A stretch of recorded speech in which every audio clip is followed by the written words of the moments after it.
Well, a habit is a redundant set of automatic, unconscious thoughts, behaviors, and emotions that's acquired through repetition. A habit is when you've done something so many times that your body now knows how to do it better than your mind.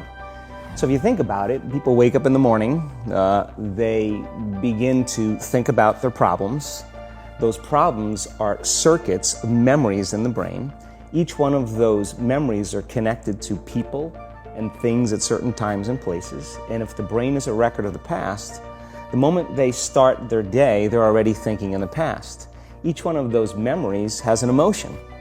Emotions are the end product of past experiences.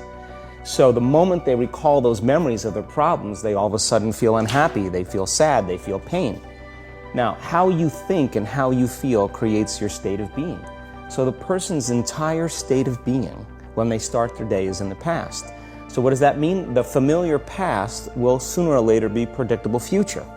So if you believe that your thoughts have something to do with your destiny, and you can't think greater than how you feel, or feelings have become the means of thinking, by very definition of emotions, you're thinking in the past. And for the most part, you're going to keep creating the same life. So then people grab their cell phone, they check their WhatsApp, they check their text, they check their emails, they check Facebook, they take a picture of their feet, they post it on Facebook, they tweet something, they do Instagram, they check the news, and now they feel really connected to everything that's known in their life. And then they go through a series of routine behaviors. They get out of bed on the same side, they go to the toilet, they get a cup of coffee, they take a shower, they get dressed, they drive to work the same way, they do the same things, they see the same people, they push the same emotional buttons, and that becomes the routine, and it becomes like a program. So now they've lost their free will to a program, and there's no unseen hand doing it to them. So when it comes time to change, the redundancy of that cycle becomes a subconscious program. So now 95% of who we are by the time we're 35 years old is a memorized set of behaviors, emotional reactions, unconscious habits, hardwired attitudes, beliefs, and perceptions that function like a computer program. So then a person can say with their 5% of their conscious mind, I want to be healthy, I want to be happy, I want to be free. But the body's on a whole different program. So then how do you begin to make those changes? Well, you have to get beyond the analytical mind, because what separates the conscious mind from the subconscious mind is the analytical mind. And that's where meditation comes in, because you can teach people through practice how to change their brainwaves, slow them down. And when they do that properly, they do enter the operating system where they can begin to make some really important changes. So most people then wait for crisis or trauma or disease or diagnosis. They wait for loss, some tragedy to make up their mind to change. And my message is, why wait? And you can learn and change in a state of pain and suffering, or you can learn and change in a state of joy and inspiration. And I think right now, the cool thing is that people are waking up. The stronger the emotional reaction you have to some experience in your life, the higher the emotional quotient, the more you pay attention to the cause. And the moment the brain puts all of its attention on the cause, it takes a snapshot, and that's called a memory. So long-term memories are created from very highly emotional experiences. So what happens then is that people think neurologically within the circuitry of that experience, and they feel chemically within the boundaries of those emotions. And so when you have an emotional reaction to someone or something, most people think that they can't control their emotional reaction. Well, it turns out if you allow that emotional reaction, it's called a refractory period, to last for hours or days, that's called a mood. You say to someone, hey, well, what's up? You say, I'm in a mood. Well, why are you in a mood? Well, I had this thing happen to me 5 days ago, and I'm having one long emotional reaction. If you keep that same emotional reaction going on for weeks or months, that's called temperament. Why is he so bitter? I don't know, let's ask him. Why is he so bitter? Why are you bitter? Well, I had this thing happen to me 9 months ago. And if you keep that same emotional reaction going on for years on end, that's called a personality trait. And so learning how to shorten your refractory period of emotional reactions is really where the work starts. So then people, when they have an event, what they do is they keep recalling the event, because the emotions of stress hormones, the survival emotions, are saying pay attention to what happened, because you want to be prepared if it happens again. Turns out most people spend 70% of their life living in survival and living in stress, so they're always anticipating the worst case scenario based on a past experience, and they're literally, out of the infinite potentials in the quantum field, they're selecting the worst possible outcome, and they're beginning to emotionally embrace it with fear, and they're conditioning their body into a state of fear. Do that enough times, the body has a panic attack without you. You can't even predict it because it's programmed subconsciously. So then you say to the person, why are you this way? And they'll say, I am this way because of this event that happened to me 15 or 20 years ago. And what that means from a biological standpoint is that they haven't been able to change since that event. So then the emotions from the experience tend to give the body and the brain a rush of energy. So people become addicted to the rush of those emotions, and they use the problems and conditions in their life to reaffirm their limitation, so at least they can feel something. So now when it comes time to change, you say to the person, why are you this way? Well, every time they recall the event, they're producing the same chemistry in their brain and body as if the event is occurring, firing and wiring the same circuits and sending the same emotional signature to the body. Well, what's the relevance behind that? Well, your body is the unconscious mind. It doesn't know the difference between the experience that's creating the emotion and the emotion that you're creating by thought alone. So the body's believing it's living in the same past experience 24 hours a day, 7 days a week, 365 days a year. And so then when those emotions influence certain thoughts, and they do, and then those thoughts create the same emotions, and those same emotions influence the same thoughts, now the entire person's state of being is in the past. So then the hardest part about change is not making the same choices you did the day before, period. And the moment you decide to make a different choice, get ready, because it's going to feel uncomfortable. It's going to feel unfamiliar. I think that the bigger thing is that we keep firing and wiring those circuits. They become more hardwired. So you have a thought and then the program runs. But it's the emotion that follows the thought. If you have a fearful thought, you're going to feel anxiety. The moment you feel anxiety, your brain's checking in with your body and saying, yeah, you're pretty anxious. So then you start thinking more corresponding thoughts equal to how you feel. Well, the redundancy of that cycle conditions the body to become the mind. So now, when it comes time to change, the person steps into that river of change and they make a different choice, and all of a sudden, they don't feel the same way. So the body says, well, you've been doing this for 35 years. You're going to just stop suffering and stop feeling guilty and stop feeling shameful, and you're not going to complain or blame or make excuses or feel sorry for yourself. Well, the body's in the unknown. So the body says, I want to return back to familiar territory. So the body starts influencing the mind, and it says, start tomorrow. You're too much like your mother. You'll never change. This isn't going to work for you. This doesn't feel right. And so if you respond to that thought as if it's true, that same thought will lead to the same choice, which will lead to the same behavior, which will create the same experience, which will produce the same emotion.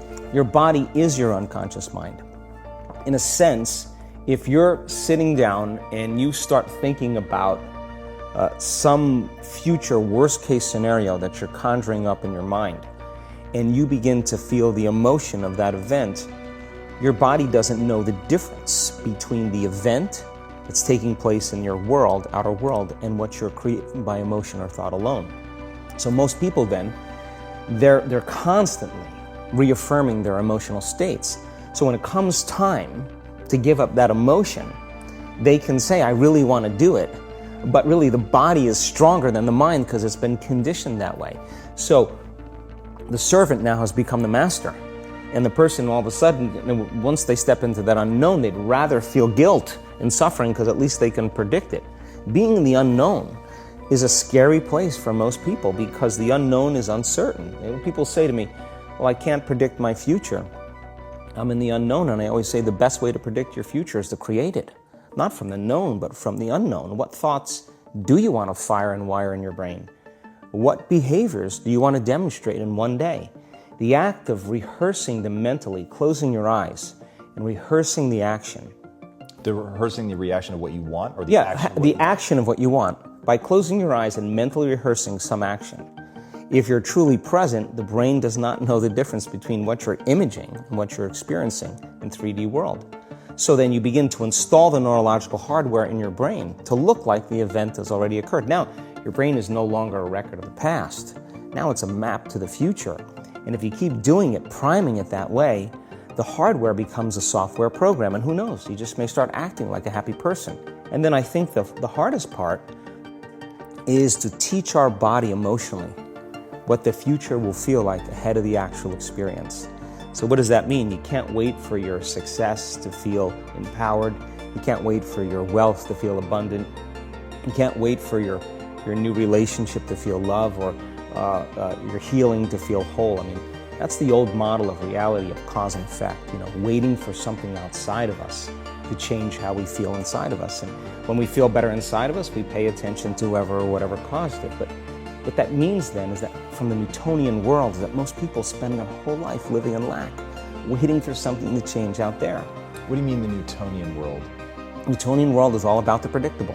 It's all about predicting a future. But the quantum model of reality is about causing an effect. The moment you start feeling abundant and worthy, you are generating wealth. The moment you're empowered and feel it, you're beginning to step towards your success. The moment you start feeling whole, your healing begins. And when you love yourself and you love all of life, you'll create an equal. And now you're causing an effect. And I think that's the difference between living as a victim in your world, saying, I am this way because of this person or that thing or this experience. They made me think and feel this way. When you switch that around, you become a creator of your world, and you start saying, my thinking and my feeling is changing an outcome in my life. And now that's a whole different game, and we start believing more that we're creators of reality. If you're not being defined by a vision of the future, then you're left with the old memories of the past, and you will be predictable in your life. And if you wake up in the morning and you're not being defined by a vision in the future, as you see the same people and you go to the same places and you do the exact same thing at the exact same time, it's no longer that your personality is creating your personal reality. Now your personal reality is affecting or creating your personality.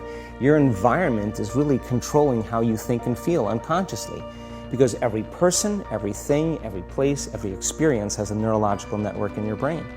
Every experience that you have with every person produces an emotion. So some people will use their boss to reaffirm their addiction to judgment. They'll use their enemy to reaffirm their addiction to hatred. They'll use their friends to reaffirm their addiction to suffering. So now they need the outer world to feel something. So to change then is to be greater than your environment, to be greater than the conditions in your world. And the environment is that seductive. So then, why is meditation the tool? Well, let's sit down, let's close our eyes. Let's disconnect from your outer environment. So if you're seeing less things, there's less stimulation going to your brain. If you're playing soft music or you have earplugs in, less sensory information coming to your brain, so you're disconnecting from your environment. If you can sit your body down and tell it to stay like an animal, stay right here. I'm going to feed you when we're done. You can get up and check your emails. You can do all your texts. But right now, you're going to sit there and obey me. So then, when you do that properly, and you're not eating anything or smelling anything or tasting anything, you're not up experiencing and feeling anything, you would have to agree with me that you're being defined by a thought, right? So when the body wants to go back to its emotional past, and you become aware that your attention is on that emotion, and where you place your attention is where you place your energy, you're siphoning your energy out of the present moment into the past, and you become aware of that. And you settle your body back down in the present moment, because it's saying, well, it's 8 o'clock. You normally get upset because you're in traffic around this time. And here you are sitting, and we're used to feeling anger, and you're off schedule. Oh, it's 11 o'clock, and you usually check your emails and judge everybody. Well, the body's looking for that predictable chemical state. Every time you become aware that you're doing that, and your body is craving those emotions, and you settle it back down into the present moment, you're telling the body it's no longer the mind, that you're the mind. And now your will is getting greater than the program. And if you keep doing this over and over again, over and over again, over and over again, just like training a stallion or a dog, it's just going to say, I'm going to sit. And the moment that happens, when the body's no longer the mind, when it finally surrenders, there's a liberation of energy. We go from particle to wave, from matter to energy, and we free ourselves from the chains of those emotions that keep us in the familiar past. And we've seen this thousands of times. In fact, we can actually predict it now on a brain scan. Yeah, we have a huge frontal lobe, and it's 40% of our entire brain. And most people, when they have a thought, they just think that that's the truth. And I think one of my greatest realizations in my own journey was just because you have a thought doesn't necessarily mean it's true. So if you think 60 to 70,000 thoughts in one day, and we do, and 90% of those thoughts are the same thoughts as the day before, and you believe that your thoughts have something to do with your destiny, your life's not going to change very much, because the same thought leads to the same choice leads to the same behavior creates the same experience, and the same experience produces the same emotion. And so then the act of becoming conscious of this process to begin to become more aware of how you think, how you act, and how you feel. It's called metacognition. And so then, why is that important? Because the more conscious you become of those unconscious states of mind and body, the less likely you're going to go unconscious during the day. And that thought is not going to slip by your awareness unchecked, because it means to know thyself. The word meditation means to become familiar with. So as you become familiar with the thoughts, the behaviors, and the emotions of the old self, you're retiring that old self. As you fire and wire new thoughts and condition the body into a new emotional state, if you do that enough times, it'll begin to become familiar to you. So it's so important, just like a garden. If you're planting a garden, you got to get rid of the weeds.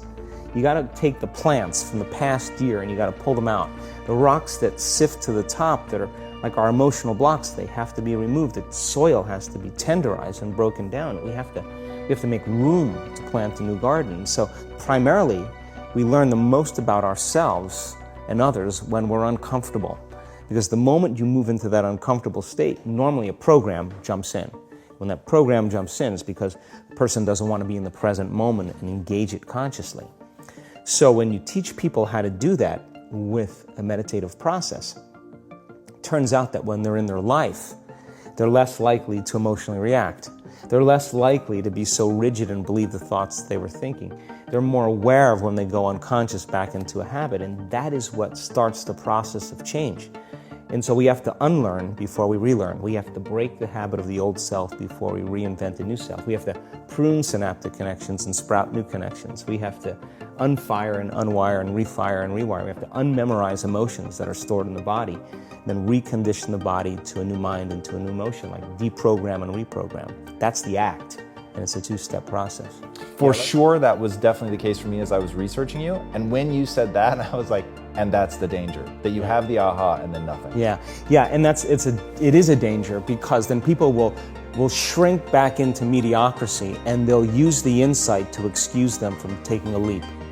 They'll say, yeah, I have a chemical imbalance in my brain. Yeah, my father was really overbearing. He was a perfectionist. That's why I am the way I am. People, they come up with stuff to excuse themselves. The insight is actually giving them permission to stay limited.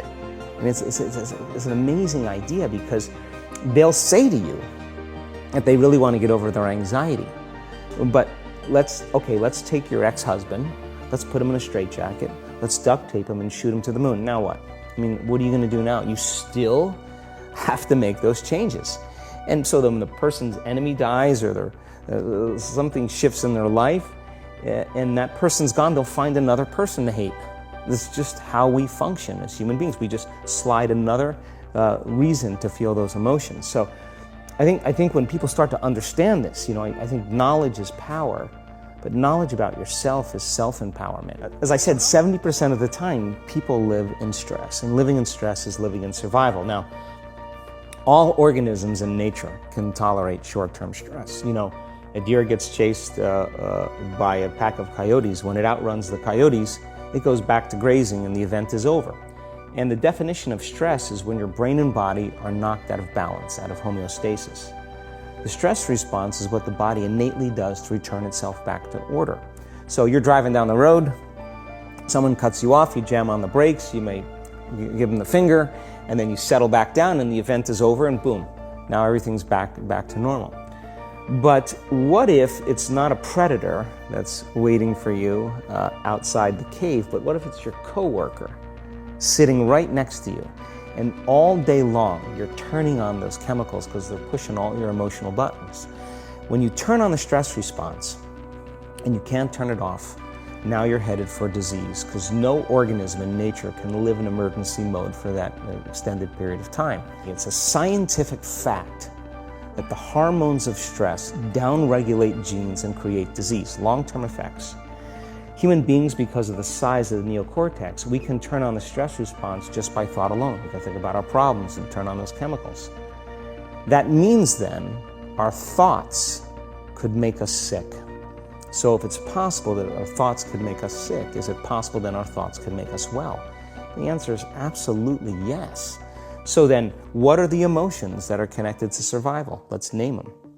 Anger, aggression, hostility, hatred, competition, fear, anxiety, worry, pain, suffering, guilt, shame, unworthiness, envy, jealousy. Those are all created by the hormones of stress. And psychology calls them normal human states of consciousness. I call those altered states of consciousness. So then we tend to remember those traumatic events more because in survival, you better be ready if it happens again. And when the survival gene is switched on, you could have 10 really great things that happen to you in your day. And you just have one bad thing that happens and you cannot take your attention off that unhappy thing because the survival gene is switched on. Epigenetics, epi means above the gene. And many years ago, after the DNA helix was discovered by Watson and Crick, they said the blueprints of life, all diseases are created from genes. Turns out less than 5%, more like 1% of people on the planet are born with a genetic condition like type 1 diabetes or Tay-Sachs disease or sickle cell anemia. The other 95 to 99% are created by lifestyle and by choices. You can take two identical twins, exact same genome. One dies at 51, the other one dies at 85. Same gene, different environment. So all of a sudden they said we lied. That was wrong. It's not genes that create disease. It's the environment that signals the gene that creates disease. Well, okay. But that's not the whole truth too, because you could have two people working side by side in the same factory. One gets cancer after being exposed to a carcinogenic for 25 years. Both working for 25 years, the other one has no cancer at all. So there must be some internal order that would cause one person to not get it while another one does. So is it possible then, if the environment signals the gene, and it does, and the end product of an experience in the environment is called an emotion, can you signal the gene ahead of the environment by embracing an elevated emotion?